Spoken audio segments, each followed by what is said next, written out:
সালামু আলাইকুম বন্ধুরা, নিশ্চয় সবাই ভালো আছেন। বন্ধুরা, একটা ইউটিউব চ্যানেলের একটা ভিডিওতে কতখানেক থেকে ভিউ আসতে পারে?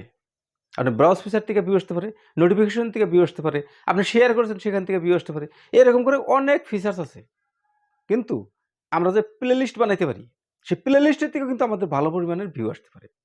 বন্ধুরা, প্লেলিস্ট আপনি যে ভিডিওটা রিসেন্টলি আপনার চ্যানেলে আপলোড করতেছেন, সেই ভিডিওটা আপলোডের সময় শুধু প্লেলিস্টটা সিলেকশন করে আপলোড করে দিলে সেটা প্লেলিস্টও সেভ হয়ে যায়। প্লে লিস্টে যখন সেভ হয়ে যায়, প্লে লিস্টের থেকেও ইউটিউব কিন্তু ইমপ্রেশন দেয়, প্লে লিস্টের থেকে কিন্তু আপনার ভিউজ আসতে পারে। তাহলে প্লে লিস্ট একটা আমরা বানিয়ে নেওয়ার দরকার। তো প্লে লিস্ট আমরা কিভাবে বানাবো? একটা প্লে লিস্ট বানাইতে পারলে সেখান থেকেও আমাদের ভিডিওতে ভিউজ আসতে পারে। আর সেই ভিউজ কিন্তু আমাদের চ্যানেলেই কাউন্ট হয়ে থাকে। তাহলে সেখান থেকে যদি সাবস্ক্রাইবার আসে, সেখান থেকে সেই সাবস্ক্রাইবারটা আমাদের চ্যানেলেই কাউন্ট হয়ে থাকে। সেটা কিন্তু আলাদা বস্তু না। প্লে লিস্ট হলো ইউটিউবের একটা আপনার চ্যানেলের একটা পার্ট।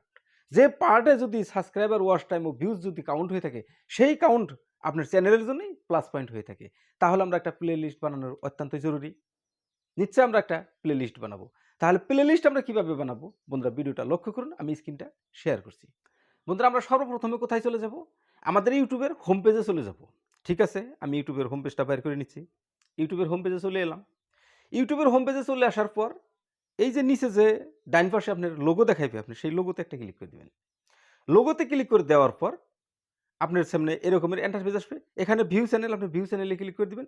ভিউ চ্যানেলে ক্লিক করে দেওয়ার পর এখানে যত ফিচার্স আছে, এখান থেকে আপনাকে ভিডিও ফিচার্সটাকে সিলেকশন করে নিতে হবে। ভিডিও ফিচার্সটা সিলেকশন করে নিলেন।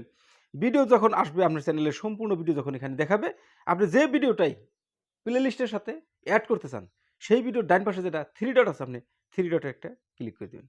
3 ডটে ক্লিক করে দেওয়ার পরই আপনার কিন্তু এখানে সেভ টু প্লেলিস্ট, আপনি এই অপশনটা সিলেকশন করে নিতে হবে। সেভ টু প্লেলিস্ট, আপনি সেভ টু প্লেলিস্টে ক্লিক করে দিয়েছেন। সেভ টু প্লেলিস্টে যখন ক্লিক করে দিয়েছেন, এখানে দেখেন সঙ্গে সঙ্গে কিন্তু আপনাকে আরও একটা জিনিস দিছে, নিউ প্লেলিস্ট। আমার এই চ্যানেলে প্লেলিস্ট বানানো আছে, যার জন্য নিউ প্লেলিস্টে দিছে। আর আপনার যদি প্লেলিস্ট আগের থেকেই বানানো না থাকে আপনার চ্যানেলে, তাহলে আপনাকে কি কোনটা থাকবে? আপনাকে থাকবে ওয়াচ লেটার। আপনার এটা কিন্তু পার্মানেন্টলি থাকবে। আপনি ওয়াচ লেটারের সিলেকশন যদি উপরে দেন, তাহলেও কিন্তু আপনার ওয়াচ লেটারে গিয়ে সেভ হবে। সেটাও কিন্তু একটা প্লে লিস্ট। কিন্তু আপনি যদি নিউ প্লে লিস্টে যান, সেখানে আপনাকে কাস্টমাইজ করার মতো একটা অপশন দেবে। আপনার চ্যানেলে আপনার প্লে লিস্টের নাম, প্লে লিস্টের ডিসক্রিপশন, এ সমস্ত আপনার প্লে লিস্টের লোগো, প্লে লিস্টের ব্যানার, এগুলো বস্তু আপনাকে সিলেকশন করতে দেবে। সেগুলো বস্তু যদি আপনি সেট করে আপনি একটা প্লে লিস্ট বানিয়ে নেন, তাহলে প্লে লিস্টটা চ্যানেলের মতো একটা প্রপার প্লে লিস্ট হয়।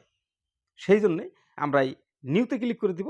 নিউতে ক্লিক করে দেওয়ার পর এখানে যে নিউ প্লে লিস্ট আছে, নিউ প্লে লিস্টে ক্লিক করে দিব। নিউ প্লে লিস্টে ক্লিক করে দেওয়ার পরেই কিন্তু আমাদের নতুন করে একটা অপশন দিবে। এই দেখেন, আমাকে এখানে নিউ প্লে লিস্ট লেখা দিয়েছে, তার তলায় কিন্তু টাইটেল দিয়েছে। এখন এখানে আমি যদি আমার উদ্দিন, UDDIN উদ্দিন লেখলাম। উদ্দিন লেখার পর আমি এখানে লিখব কি? বাংলা, BANGLA, বাংলা, উদ্দিন বাংলা। আমি এটা যেন সিম্পল আপনাদের বোঝানোর জন্য নাম একটা লিখলাম, উদ্দিন বাংলা। উদ্দিন বাংলা লিখলাম। তারপর এখানে আছে প্রাইভেট, প্রাইভেসি। এখানে নিচের দিকে অ্যারো চিহ্ন আছে, অ্যারো চিহ্নতে ক্লিক করে দিলাম। আপনি পাবলিক, আনলিস্ট, প্রাইভেট, আপনি কোনটা রাখবেন? আপনি সাধারণত পাবলিক রাখবেন। পাবলিক রেখে এইখানে যে ক্রিয়েট আছে, এই যে ক্রিয়েট অপশনটা, এই ক্রিয়েট অপশনে আপনি ক্লিক করে দিবেন। ক্রিয়েট অপশনে ক্লিক করে দিলেন মানে আপনার প্লে লিস্ট একটা সেট হয়ে গেল। বাস, আর কোনো কাজ নাই। প্লে লিস্ট সেভ হয়ে গেল। তারপর থেকে আপনি ভিডিও যখনই আপলোড করতে যাবেন, বন্ধুরা আমি এটা সেভ করলাম না, কেননা আমার প্লে লিস্ট বানানো আছে সেজন্যই। ঠিক আছে? তারপর থেকে আপনি যখন একটা ভিডিও আপলোড করতে যাবেন, প্লাস আইকনে টিপে দিবেন। প্লাস আইকনে দেওয়ার পর আমি সাপোজ ধরে নিছি কোন ভিডিওটা, এই ভিডিওটা আমি আগে আপলোড হয়ে গেছে আমার। তারপর নেক্সটে চলে গেলাম। নেক্সটে চলে যাওয়ার পর আপনার ভিডিও যখন এখানে থাম্বনেল লাগিয়ে সবকিছু ক্লিয়ার হয়ে আসবেন, এই যে এখানে দেখেন আপনার এই জায়গায় যে আ এড প্লে লিস্ট আছে, এই যে দেখেন আমি দেখাইছি এড প্লে লিস্ট। এখানে প্লাস চিহ্ন আছে, আপনি প্লাস চিহ্নে ক্লিক করে দিবেন। প্লাস চিহ্নে ক্লিক করে দেওয়ার পর আমার যেটা প্লে লিস্ট সেটা কিন্তু এখানে শো করছে। আর আপনি যখন প্লে লিস্ট একটা বানিয়ে নিবেন, তখন কিন্তু আপনার প্লে লিস্ট সেই নামে শো করবে। তবে এখানে ক্লিক করে দেওয়ার পর ডানে ক্লিক করে দিলে কিন্তু আপনার প্লে লিস্টও সেট হয়ে গেল। মানে ভিডিও আপলোডের সাথে সাথে প্লে লিস্টেও আপনার ভিডিওটা সেভ হইল। সেখান থেকেও যদি দর্শক দেখে, তাহলে কিন্তু আপনার সেখান থেকেও ভিউ, সাবস্ক্রাইবার আসবে বা ওয়াচ টাইম আসবে। আপনার চ্যানেলের সাথে সেটা প্লাস হয়ে যাবে। তো এই ছিল বন্ধুরা প্লে লিস্ট আমরা কিভাবে বানাতে পারি তার সম্পূর্ণ টিউটোরিয়াল। কেমন লাগছে ভিডিও? কমেন্ট করে জানাইবেন। চ্যানেলে নতুন হলে চ্যানেলটিকে সাবস্ক্রাইব করবেন এই ধরনের টিপস পেতে। ঠিক আছে, দেখা হবে পরের ভিডিওতে, আরও ভালো ভিডিওতে। ততক্ষণ পর্যন্ত সুস্থ থাকবেন, নিজের খেয়াল রাখবেন। আসসালামু আলাইকুম।